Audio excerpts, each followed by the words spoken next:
अगर मान के चलें 1 मिनट के लिए अनीता जी की टिकट कट जाती है तो क्या फैसला लेगी? ये भाजपा तो मेन मुद्दे तो उठाती नहीं, ये दूसरे की उसमें ये करती है कि उसमें फूटा इनमें फूटा है। तो आपके बारे में लोग एक बात कहते हैं कि ये गुट चेंज करने में माहिर है। जयप्रकाश जेपी जी में क्या कमी लगी कि भाई अनीता जी टिकट मांग रही है? किन मुद्दों को लेकर जनता के बीच में जा रहे हो?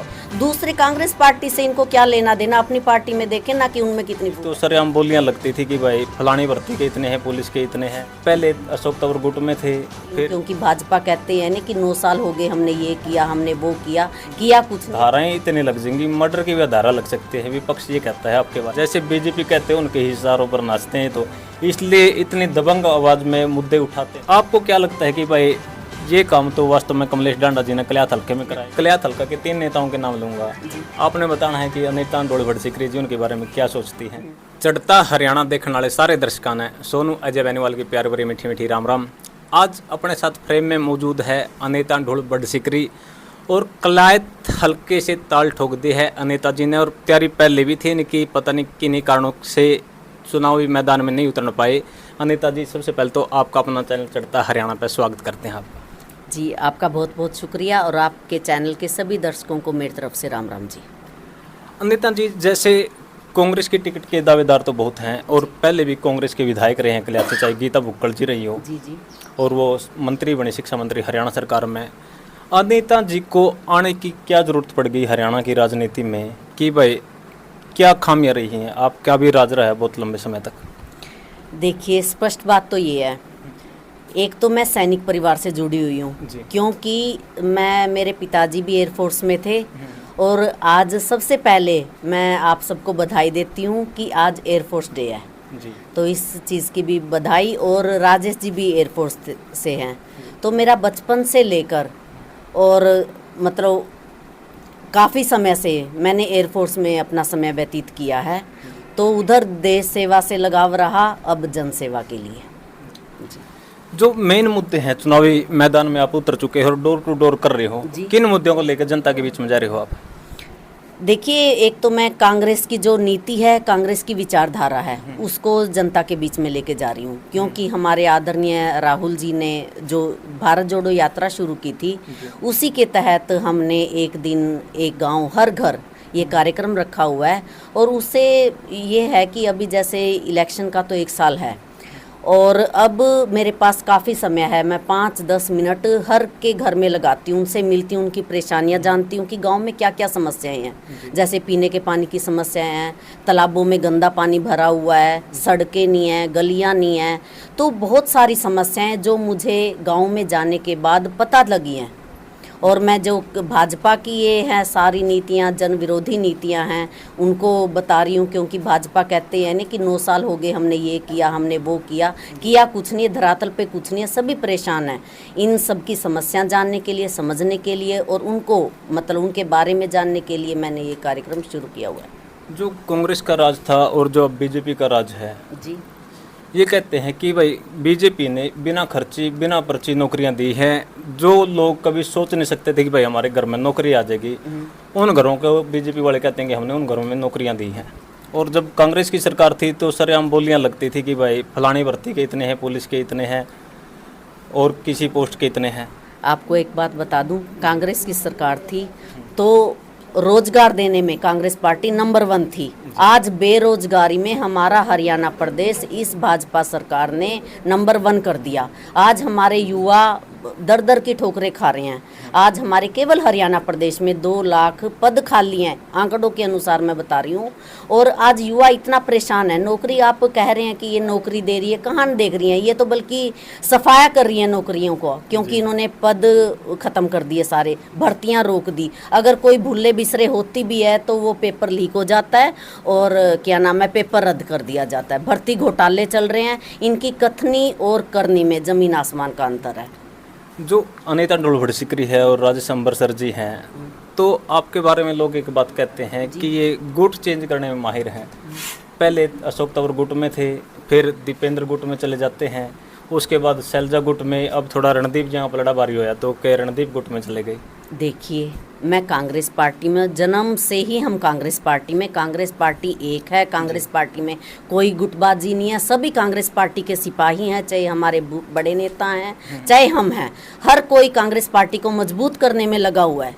तो ये कांग्रेस पार्टी ये गुटबाजी तो कहने वाले बना रहे हैं ना, लेकिन कांग्रेस पार्टी के सभी जो घोड़े हैं सब अपने कांग्रेस पार्टी को मजबूत करने में लगे हुए हैं, चाहे वो कोई भी आपकी बात मान लेती हूँ, चाहे वो कोई गुट भी है। जैसे जो आपके विरोधी हैं, कांग्रेस पार्टी के विरोधी हैं, चाहे बीजेपी हो, जजपा हो, इंडियन नेशनल लोकदल हो, वो लोग ये कहते हैं अगर इनमें गुटबाजी नहीं है ना तो इनको सभी नेता जो बड़े नेता हैं आपके, चाहे किरण जी हो गई, कुमारी शैलजा जी हो गई, रणदीप सिंह सुरजेवाला जी हो गए, चौधरी भूपेंद्र सिंह हुड्डा हो गए, इनको एक मंच पे एक बार इकट्ठा कर दो, इन पे धाराएं इतने लग जाएंगी, मर्डर की भी धारा लग सकती है। विपक्ष ये कहता है आपके बारे में, आप कह रहे हो कि फूट नहीं है? नहीं, फूट नहीं है, क्योंकि सब अपने अपने एरिया को मजबूत कर रहे हैं। और तभी कांग्रेस पार्टी आई थी जब सभी, जैसे भूपेंद्र जी हमारे आदरणीय हैं, वो रोहतक सोनीपत इस एरिया में हैं, किरण जी हैं वो भिवानी साइड हैं, हमारी आदरणीय शैलजा जी हैं वो सिरसा में अंबाला में इस साइड हैं, और हमारे आदरणीय ये रणदीप जी हैं ये कैथल जींद ये करनाल कुरुक्षेत्र ये इस एरिया में एक्टिव हैं, और अजय जी हैं वो अपने उस एरिया में हैं। तो सभी मिलजुल के कांग्रेस पार्टी का मजबूती का काम कर रहे हैं। जैसे ऐसा नहीं हो सकता कि भाई एक बार विपक्ष का मुंह बंद करने के लिए सारे के सारे आपके बड़े नेता एक मंच पर इकट्ठा हो जाए, मीडिया वाले के मुंह बंद हो जाएंगे और जो आपके विरोधी हैं उनके मुंह बंद हो जाएंगे? क्या ऐसा देखने को मिल सकता है आने वाले चुनाव में? क्योंकि चुनाव नजदीक है, अगर जिस परिवार में फूट होती है तो ये समझ लो कि दूसरा ही फायदा उठाता है उस चीज का। देखिए कोई फूट नहीं है। जब दीपक बाबरिया जी ने मीटिंग की थी सब इकट्ठे हुए थे, और जब मेन मीटिंग होती है सब इकट्ठे होते हैं, कोई फूट नहीं है। बल्कि ये भाजपा तो मेन मुद्दे तो उठाती नहीं, ये दूसरे की उसमें ये करती है कि उसमें फूटा है, इनमें फूटा है। क्योंकि ये मुद्दे उठाए ना, ये उठाए कि बेरोजगारी इतनी बढ़ गई है, महंगाई इतनी बढ़ गई है, घोटाले इतने, और इन पे बात करे, भ्रष्टाचार पे बात करे। दूसरे कांग्रेस पार्टी से इनको क्या लेना देना, अपनी पार्टी में देखें ना कि उनमें कितनी फूट है।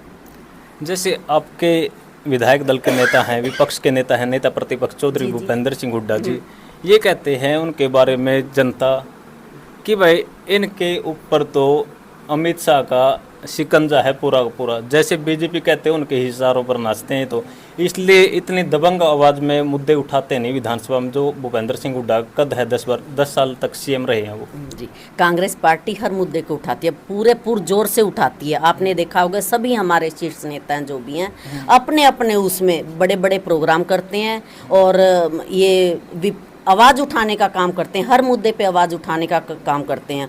और रही मेरी बात भी, मैं भी कलायत हलके में जो जैसे जंतर मंतर पे जाना होता है, दिल्ली जाना होता है, तो वहाँ भी मैं जाती हूँ। और कलायत हलके में मैंने भी अपने स्तर पर हर चीज़ को कांग्रेस पार्टी की तरफ से मैंने हर चीज़ में मुद्दे उठाए हैं। चाहे वो किसानों के जब काले कानून लागू हुए थे उनकी बात हो, पहलवानों के लिए मैंने कैंडल मार्च किया था, आंगनवाड़ी वर्कर्स के लिए, युवाओं के बेरोजगार के लिए हमने ये रोजगार के लिए सीईटी क्वालिफाई यात्रा हमने करनाल में निकाली थी। हमारे तीनों शीर्ष नेता आए थे, आदरणीय रणदीप सिंह जी, किरण जी और हमारी आदरणीय बहन शैलजा जी, इनके नेतृत्व में हमने मिलकर युवाओं के रोजगार के लिए ये युवा अधिकार यात्रा भी निकाली थी।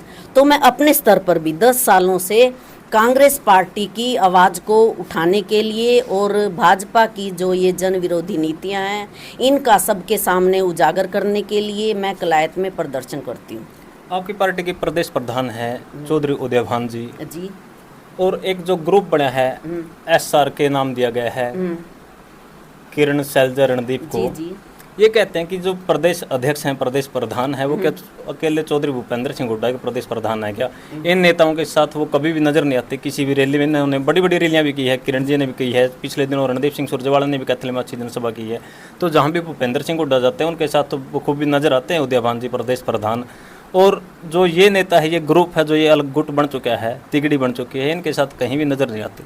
देखिए, सबका काम है कांग्रेस को मजबूत करना, चाहे वो कोई भी हो, चाहे आप इसको एसआर के बोलिए, चाहे ये भूपेंद्र सिंह हुड्डा बोलिए या उदय भान जी बोलिए, सब अपना अपना काम कर रहे हैं, कांग्रेस पार्टी को मजबूत कर रहे हैं। और सभी हमारे आदरणीय खड़गे जी के नेतृत्व में, आदरणीय हमारे राहुल गांधी जी के नेतृत्व में और आदरणीय हमारी सोनिया गांधी जी की और प्रियंका गांधी जी के आदेशानुसार, उनके निर्देशानुसार सब कांग्रेस पार्टी को मजबूत करने में लगे हुए हैं। जैसे आप मेहनत कर रहे हो, मैं ये बात भी कहते हुए कोई गुरेज नहीं है मुझे, सबसे ज़्यादा मेहनत कर रहे हो आप, एक्टिव हो, पूरे फील्ड में होना भी चाहिए।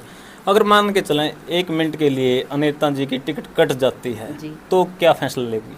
देखिए, सबसे पहले बात तो मेरी टिकट नहीं कटेगी, क्योंकि टिकट क्यों नहीं कटेगी? 19 में भी तैयारी थी ना आपकी, 19 में भी कट गई थी। हाँ, बिल्कुल तैयारी थी, लेकिन अब हमारे आदरणीय रणदीप सिंह सुरजेवाला जी ने जब किसान भवन में प्रोग्राम किया था तो वहाँ मीडिया के सामने कहा था, क्योंकि उन्होंने कहा था जब ये धर्मवीर कोले खां जी के यहाँ गए थे कि आपने उनका हाथ ऊपर कर दिया, क्या उनकी टिकट फाइनल होगी? क्वेश्चन मीडिया ने किया था उनके सामने, लेकिन उन्होंने स्पष्ट शब्दों में बोल दिया कि ये मैं कोई नहीं होता टिकट फाइनल करने वाला, टिकट फाइनल जो जनता के बीच में रहेगा, जो कई सालों से जनता के बीच में है, जो उनके सुख दुख का साथी है और शीर्ष नेतृत्व अभी 1 साल पड़ा है, तो वो टाइम पे सब कुछ सही हो जाएगा। तो अभी किसी की टिकट फाइनल नहीं हुई है और जो मेहनती सर्वे के आधार पर टिकट मिलेगी। जैसे पिछले 19 का चुनाव की बात कर लेते हैं, बलराज कुंडू जी हैं, आज़ाद विधायक बने हैं, और बात कर लेते हैं अपने पास में लगते पुंडरी हल्के की रणधीर गोलन जी, वो भी आज़ाद विधायक हैं जी।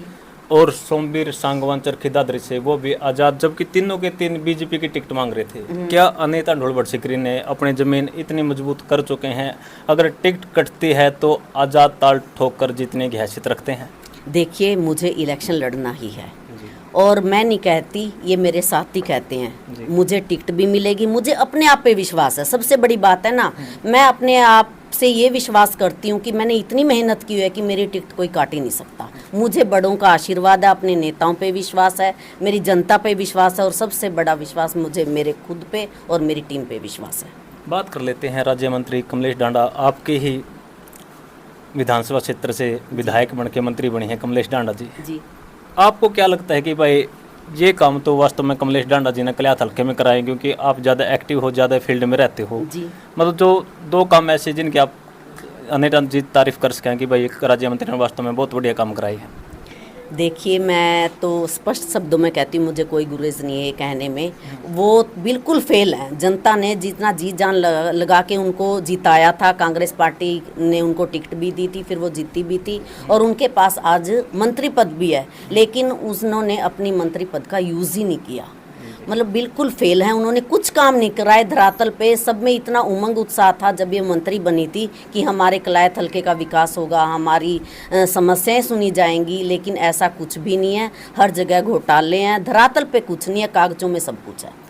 जैसे रणदीप जी को आप नेता मानते हो जी, और बड़े दिग्गज नेता है भी, उनका कद बहुत बड़ा हुआ है केंद्र में, इसमें कोई दुराई नहीं है। विपक्ष चुटकी लेता है कि भाई कैथल डिस्ट्रिक्ट में सुपड़ा साफ है, अगर लैस लेकर आप टोन लगाना तो कल्याथ में या ढांड पुंडरी में या गुलाचिका में, खुद कैथल जहाँ से रणदीप सिंह जी चुनाव लड़ते हैं, एक भी एक्स एमएलए तो नजर आ जाता है कांग्रेस का, लेकिन मौजूदा विधायक कोई भी नहीं है कि सुपड़ा साफ है इस डिस्ट्रिक्ट से तो कैथल का। देखिए, जो रणदीप जी ने काम किया है विधायक रहते हुए, वो आज तक किसी पे नहीं बना, सीधी सी बात है। जो रणदीप जी, क्योंकि कैथल की जनता चाहती ही रणदीप जी को है, जो काम वो कर सकते हैं कोई नहीं कर सकता। और आज भी जो कैथल चमक रहा है ना, वो रणदीप जी ही की देन है, उसके बाद तो कुछ हुआ ही नहीं। जैसे डिप्टी सीएम हैं दुष्यंत चौटाला जी और मनोहर लाल खट्टर जी पे भी थोड़ी बात कर लेते हैं। दोनों में से आपको ईमानदार कौन लगता है, और या ये लगता हो कि भाई इसकी कार्यशैली अच्छी है, काम अच्छे करना चाह रहे हैं? मैं तो एक ही बात कहूँगी, ईमानदार इसमें कोई भी नहीं है। इनकी तो कहने की बात है, बात तो ये बड़ी बड़ी करते हैं, धरातल पे इनका कुछ नहीं है। ये मुख्यमंत्री हर जगह ये घोटालों से भरे पड़े हैं, शराब घोटाला, भर्ती घोटाला, हर चीज़ में। ये जो गठबंधन है ना, चाहे आप मनोहर लाल खट्टर जी के बारे में बोलें या दुष्यंत जी के बारे में बोलें, जजपा पार्टी के बारे में, हर जगह ये शुरू से अब तक घोटाले ही नहीं इन पे ख़त्म हो रहे। और एक और मैं बात बताती हूँ, आप बोल रहे हैं कि कौन काम कर रहा है, कौन अच्छा है। हमारे मुख्यमंत्री जी को तो देखो बोलना ही नहीं आता।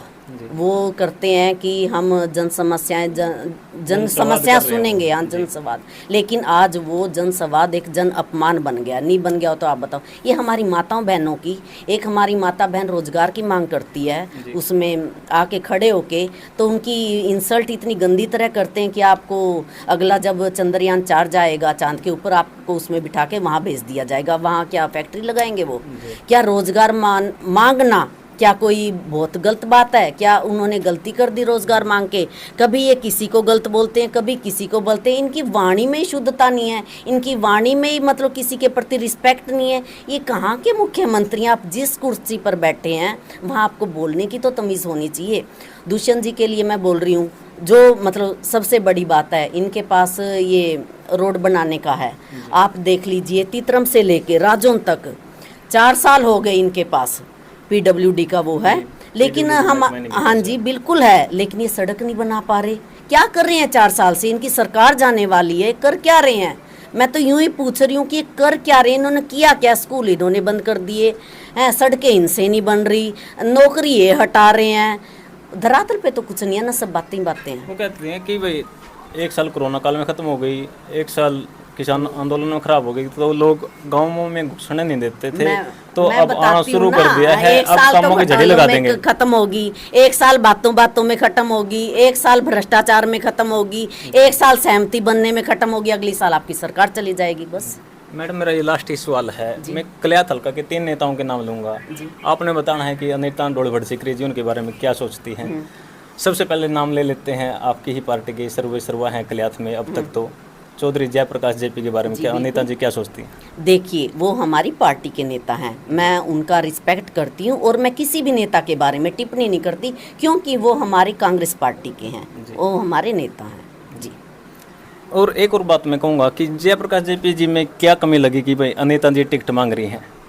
देखिए, बात कमी की नहीं है, ये सबका अधिकार है, टिकट कोई भी मांग सकता है, आप भी मांग सकते हैं, तो मैं अपना अधिकार यूज कर रही हूँ। क्या जेपी का साथ दोगे अगर जयप्रकाश जेपी टिकट लेके आते हैं इस बार भी?